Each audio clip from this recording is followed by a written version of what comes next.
to share with you something very, very important around fear. See, if you can become comfortable with sharing your message, you have something extremely valuable. Sharing your message and being comfortable with that might be the most valuable thing you can have in your business. So you want to overcome this fear, and we're going to talk about that. You're not going to beat it, but you're going to work with it. You're going to dance with it. You're going to look at it. You're going to love it. And so we're going to dive into fear, how you can use it and really become unique and share your message. So this is how it is. So how do I look at fear? Thank you for that question. Well, first of all, you need to look at fear that is beautiful, because fear keeps you alive. If you didn't have fear, you wouldn't be here. It is what kept us alive for thousands of years. So there's a beauty in fear.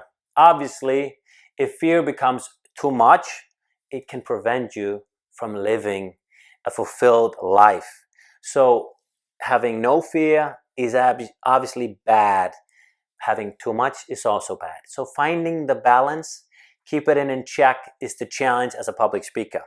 And most people, when they start out as a speaker, they have too much fear. The problem around fear is that we mirror each other. So when you become afraid, when you speak too fast and you're nervous, what's going to happen to your audience? They are going to be nervous. They are not going to be comfortable. You want to make sure that your audience is comfortable, that you're in a good state, you're in a good mood.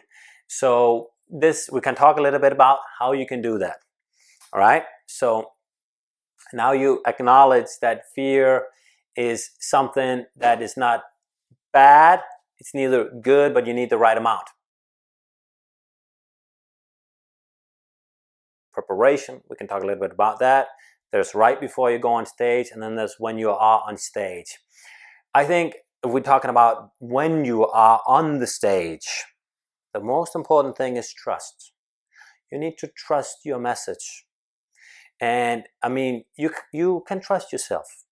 I mean, you are hopefully not going out and selling hot air. You are sharing your advice. You're sharing your life wisdom. You read things, you did things that you share. You share the things you believe in. Then there's a lot of preparational work you can do. For me, there's the right before you get on stage, maybe the evening before, during the day. Share something that is vulnerable. Share those personal stories, and your audience, they will connect with you. And somebody you connect with, you are not going to attack.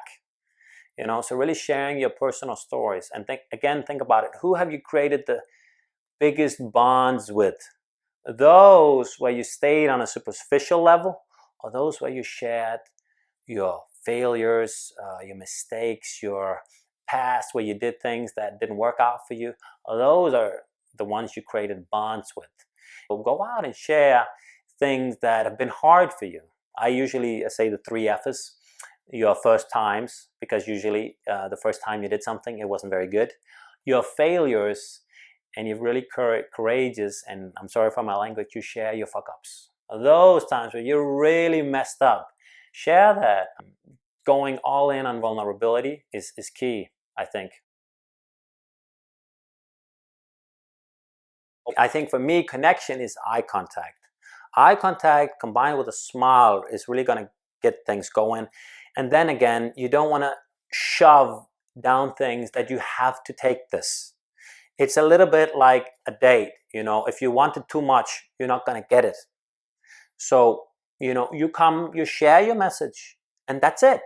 Because you are impacted with the audience energy, right? We are human beings. We mirror each other. So obviously, I would say give your audience energy.